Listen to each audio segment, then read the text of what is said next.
Okey.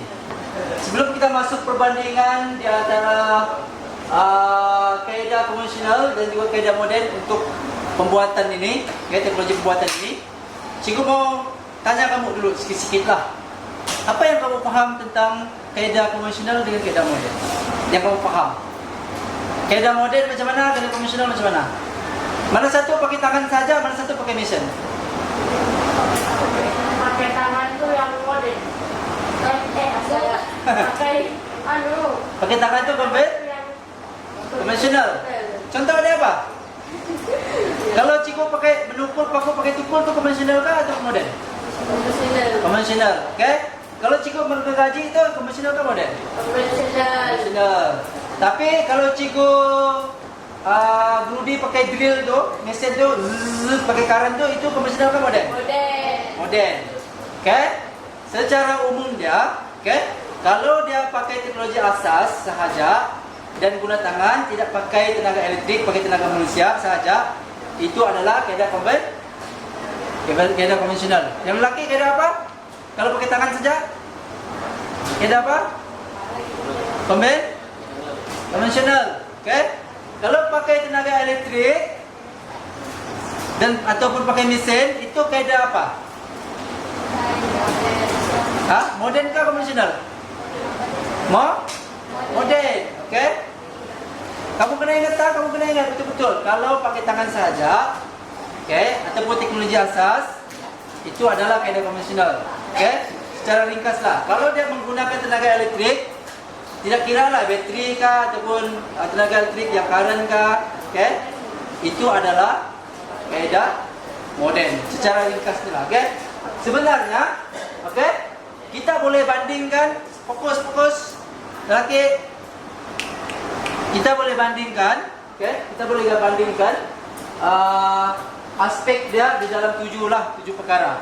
Pertama sekali masa, kedua hasil, 3 kos, 4 tenaga kerja, 5 kuantiti, 6 kualiti dan 7 estetika. Cikgu macam pantas saya, tapi cikgu masuk situ. Okey. Masa tu macam mana yang kamu faham? Mana satu macam mana masa tu? Okey? Konvensional itu lama, moden itu macam lebih cepat. Ya, okey. Ya. Kalau dari segi masa, konvensional tu dia lama untuk disiapkan. Kalau moden cepat untuk disiapkan. Okey? Kalau kamu gergaji pakai tangan berbanding dengan pakai mesin, sudah pastinya mesin tu lebih cepatlah. Ya. Okey?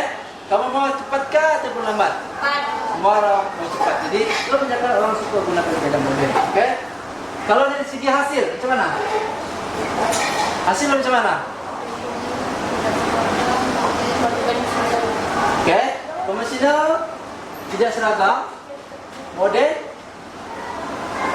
seragam. Kita bagi contoh baju lah, baju konvensional kan. Kalau kamu minta jahit baju dengan yang pakai mesin, tangan dengan mesin, yang lebih mudah untuk kelihatan seragam adalah moden. Kalau kita guna konvensional, dia tidak berapa seragam. Okey? Macam mana pula dengan kos? Mana satu yang lebih tinggi, mana satu yang lebih rendah? Moden tinggi, konvensional itu rendah. Betul? Atau sebaliknya? Okey? Kalau dari segi kos pembuatan, kalau konvensional ini dia lebih tinggi. Kalau moden dia lebih rendah. Khususnya kalau kamu buat banyak-banyak. Dia bilang sini skala besar, maksudnya banyak-banyak. Contoh dia, kalau kamu tempa JC, kalau moden kan yang pakai mesin tu, kalau kamu tempa banyak, selalunya dia lagi murah kan atau lebih mahal? Murah. Lagi murah, okey? Sebab semakin banyak penghasilan menggunakan yang kaedah moden, dia semakin jimat kos yang digunakan. Tapi kalau dalam konvensional, dia lebih tinggi, okey? Kemudian dari segi tenaga kerja macam mana? Konvensional macam mana? Moden macam mana?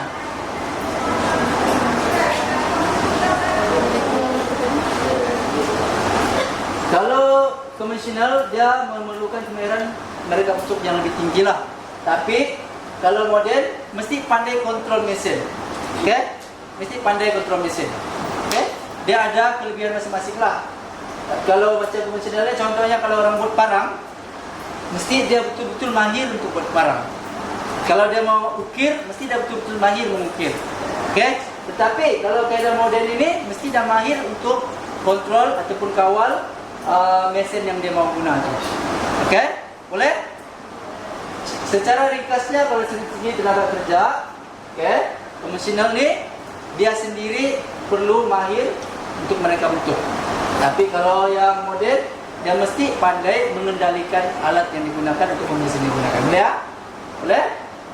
Okey, dari segi kuantiti, mana yang lebih banyak, yang mana yang lebih sikit? Kita moden. Moden itu lebih banyak lah kan? Kalau yang konvensional lebih sikit. Okey? Kalau kualiti? Oh. Kalau konvensional dia ada piawai tertentu. Kamu tahu apa itu piawai? Dia dalam bahasa Inggeris itu standard. Okey? Piawai ini dia ada rujukan tertentu. Dia sudah kasih tetap, mesti begini rupa produk dia. Okey? Kalau tidak dia reject. Okey? Itu untuk yang moden. Moden dia ada piawai. Okey, kalau untuk konvensional dia ada. Okey? Siapa sini pernah pergi beli baju kan, yang baju yang macam kena reject? Cikgu dulu pernah. Dia panggil reject shop. Yang mana kalau contohnya brand-brand yang bagus kan? Apa brand-brand bagus? Padini, Levi's kan? Kadang-kadang diorang tu ada yang brand-brand bagus ni dia ada piawai yang tinggi yang ditetapkan. Kalau tidak berapa bagus dia tidak akan jual di luar, kecuali dia akan reject. Okey? Boleh? So seperti dia cakap, kalau kita moden ni dia ada piawai yang telah ditetapkan. Kalau yang konvensional ni tidak. Okey? Kemudian estetika. Mana satu yang tinggi, mana satu yang rendah, yang terhad? Konvensional terhad. Siapa ada tengok ulung-ulung baru ni? Ada? Di YouTube kah? Tapi kamu tahu lah kan baru-baru ni ada ulung-ulung kan?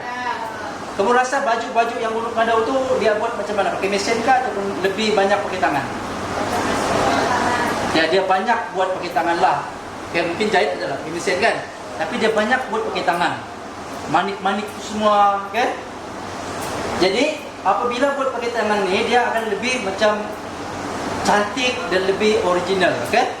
So, disitulah kita nampak bahawa kalau dia kaedah konvensional dia lebih estetik, okay? Nilai estetika dia lebih tinggi. Tahu estetik? Ya, kamu kan orang-orang moden kan ikut trend estetik, okay? Estetik ni lebih pada cantik lah, macam original dan lebih cantik.